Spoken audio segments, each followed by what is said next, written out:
Hello everyone, welcome back to Manassu Kannada vlogs. March 19 ಗುರುವಾರ ಯುಗಾದಿ ಹಬ್ಬ ಬಂದಿದೆ. ಹೊಸ ವರ್ಷ ಅಂತಲೇ ಹೇಳ್ಬೋದು. ಹಿಂದೂಗಳ ಹೊಸ ವರ್ಷ ಈ ಯುಗಾದಿ ಹಬ್ಬ ಮಾರ್ಚ್ 19ನೇ ತಾರೀಕು ಗುರುವಾರದಂದು ಬಂದಿದೆ. ಹೊಸ ವರ್ಷದ ಮೊದಲ ದಿನವನ್ನು ನಾವು ಹೇಗೆ ಆರಂಭ ಮಾಡ್ತೀವೋ ಅದೇ ರೀತಿಯಾಗಿ ವರ್ಷವಿಡೀ ಕೂಡ ನಮ್ಮ ಜೀವನ ಅನ್ನೋದು ಇರುತ್ತದೆ.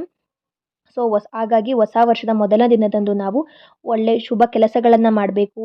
ಹಾಗೆಯೇ ಶುಭ ಕೆಲಸಗಳಿಂದನೇ ನಾವು ಆ ದಿನವನ್ನು ಪ್ರಾರಂಭ ಮಾಡಬೇಕು. ಬೆಳಗ್ಗೆಯಿಂದಲೇ ಶುಭ ಕೆಲಸಗಳನ್ನು ಮಾಡ್ತಲೇ ನಾವು ಆ ದಿನವನ್ನು ಪ್ರಾರಂಭ ಮಾಡೋದ್ರಿಂದ ವರ್ಷವಿಡೀ ನಮಗೆ ಶುಭ ಫಲಗಳು ಅನ್ನೋದು ಪ್ರಾಪ್ತಿಯಾಗುತ್ತದೆ. ಏನೇ ಒಂದು ನೆಗೆಟಿವಿಟಿ ಅನ್ನೋದನ್ನು ಕೂಡ ಅವತ್ತಿನ ದಿವಸ ನಾವು ಮಾಡ್ಕೊಳ್ಬಾರ್ದು, ನಮ್ಮ ಮೈ ಮೇಲೆ ಹೇಳ್ಕೊಳ್ಬಾರ್ದು. ನೆಗೆಟಿವ್ ಕೆಲಸಗಳನ್ನು, ಕೆಟ್ಟ ಕೆಲಸಗಳನ್ನು ಅವತ್ತಿನ ದಿವಸ ನಾವು ಮಾಡೋದಕ್ಕೆ ಹೋಗಬಾರ್ದು.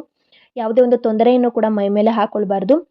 ತುಂಬಾ ಚೆನ್ನಾಗಿ ಅವತ್ತಿನ ದಿವಸವನ್ನು ನಾವು ಕಳೆದರೆ ವರ್ಷವಿಡೀ ಕೂಡ ನಮ್ಮ ಎಲ್ಲ ದಿನಗಳು ಕೂಡ ನಮಗೆ ಶುಭವಾಗಿರುತ್ತದೆ ಅನ್ನುವ ಒಂದು ನಂಬಿಕೆ. ವರ್ಷದ ಮೊದಲ ದಿನ ನಾವು ಹೇಗೆ ಇರ್ತೀವೋ ಅದೇ ರೀತಿಯಾಗಿ ವರ್ಷವಿಡೀ ಇರ್ತೀವಿ ಅನ್ನೋದು ಒಂದು ನಮ್ಮ ಮೊದಲ ನಂಬಿಕೆ. ಹಾಗಾಗಿ ಹೊಸ ವರ್ಷದ ಮೊದಲನೇ ದಿನವನ್ನು ನಾವು ಒಂದು ಪಾಸಿಟಿವಿಟಿಯಿಂದ ಶುರು ಮಾಡೋಣ. ಹೊಸ ವರ್ಷದ ಮೊದಲನೇ ದಿನವಾದ ಯುಗಾದಿ ಹಬ್ಬದ ದಿನದಂದು ನಾವು ಶುಭ ಕೆಲಸಗಳನ್ನು ಮಾಡಬೇಕು ಅಂದೆ. ಹಾಗೆಯೇ ಈ 2 ವಸ್ತುಗಳನ್ನು ಅವತ್ತಿನ ದಿವಸ ಮನೆಗೆ ತರೋದ್ರಿಂದ ನಮಗೆ ಶುಭ ಫಲಗಳನ್ನು ನಾವು ಪಡೆದುಕೊಳ್ತೀವಿ. ಹಾಗೆಯೇ ಹಣದ ಸಮಸ್ಯೆಗಳು ಅನ್ನೋದು ಕಳೆಯುತ್ತದೆ. ಲಕ್ಷ್ಮೀ ದೇವಿಗೆ ಪ್ರಿಯವಾಗುವಂತಹ 2 ವಸ್ತುಗಳನ್ನು ನಾವು ಹಬ್ಬದ ದಿನ, ವರ್ಷದ ಮೊದಲ ದಿನ ಮನೆಗೆ ತರೋದ್ರಿಂದ ವರ್ಷವಿಡೀ ನಮಗೆ ಶುಭ ಫಲಗಳು ಅನ್ನೋದು ಕೂಡ ಪ್ರಾಪ್ತಿಯಾಗುತ್ತದೆ ಅನ್ನುವ ಒಂದು ನಂಬಿಕೆ ಇದೆ. ತುಂಬಾ ಕಡಿಮೆ ಬೆಲೆಯಲ್ಲಿ ಸಿಗುವಂತಹ ವಸ್ತುಗಳು ತಂದರೆ ಏನನ್ನು ಕೂಡ ನಾವು ಕಳೆದುಕೊಳ್ಳೋದಿಲ್ಲ. ತುಂಬಾ ಕಡಿಮೆ ಬೆಲೆಗೆ ಸಿಗ್ತವೆ. ಹಾಗಾಗಿ 2 ವಸ್ತುಗಳನ್ನು, ಲಕ್ಷ್ಮಿಗೆ ಪ್ರಿಯವಾಗುವಂಥ 2 ವಸ್ತುಗಳನ್ನು ಹಬ್ಬದ ದಿನ ತಪ್ಪದೆ ಮನೆಗೆ ತನ್ನಿ.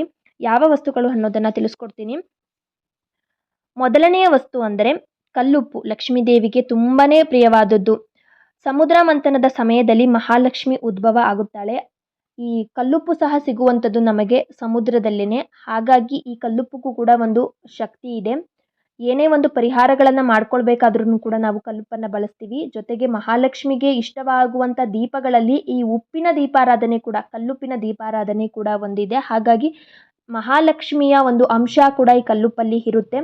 ಸೊ ಹಾಗಾಗಿ ಈ ಕಲ್ಲುಪ್ಪನ್ನು ಅವತ್ತಿನ ದಿವಸ ಮನೆಗೆ ತರೋದು ತುಂಬಾ ಶುಭವಾದದ್ದು.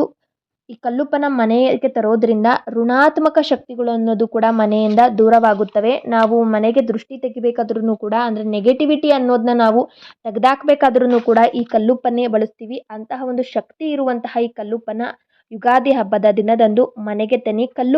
ಪುಡಿ ಉಪ್ಪನ್ನು ತರೋದಕ್ಕೆ ಹೋಗಬೇಡಿ. ಕಲ್ಲುಪ್ಪನ್ನು ಮಾತ್ರ ಅವತ್ತಿನ ದಿವಸ ಮನೆಗೆ ತನ್ನಿ. ಇನ್ನು 2ನೆಯ ವಸ್ತು ಅಂದರೆ ಅರಿಶಿಣದ ಕೊಂಬು. ಇದು ಕೂಡ ಮಹಾಲಕ್ಷ್ಮಿಗೆ ತುಂಬಾ ಪ್ರಿಯವಾದದ್ದು. ಅರಿಶಿಣದ ಕೊಂಬು ಇಲ್ಲಾಂದರೆ ಅರಿಶಿಣವನ್ನು ಕೂಡ ನೀವು ಅವತ್ತಿನ ದಿವಸ ಮನೆಗೆ ತರ್ಬೋದು. ಕಲ್ಲುಪ್ಪು, ಅರಿಶಿಣದ ಕೊಂಬು ಅಥವಾ ಅರಿಶಿಣ, ಈ 2ರಲ್ಲಿ ಯಾವುದಾದ್ರೂ ಒಂದನ್ನು ಕೂಡ ನೀವು ಯುಗಾದಿ ಹಬ್ಬದ ದಿನದಂದು ಮನೆಗೆ ತನ್ನಿ. 2 ಕೂಡ ತುಂಬ ಕಡಿಮೆ ದುಡ್ಡಲ್ಲೇ ನಿಮಗೆ ಸಿಗುತ್ತೆ. ತುಂಬಾ ಕಾಸ್ಟ್ಲಿ ಅಂತ ಏನಿಲ್ಲ. ಹಾಗಾಗಿ 2ರಲ್ಲಿ ಯಾವುದಾದ್ರೂ ಒಂದು ವಸ್ತುವನ್ನು ಅವತ್ತಿನ ದಿವಸ ಮನೆಗೆ ತನ್ನಿ. ಈ ಮಾಹಿತಿ ನಿಮಗೇನಾದರೂ ಇಷ್ಟ ಆಗಿದೆ ಅಂತ ಅನಿಸಿದ್ರೆ ಮನಸ್ಸು ಕನ್ನಡ ವ್ಲಾಗ್ಸ್ ಚಾನಲ್ಗೆ ಸಬ್ಸ್ಕ್ರೈಬ್ ಮಾಡಿಕೊಳ್ಳಿ.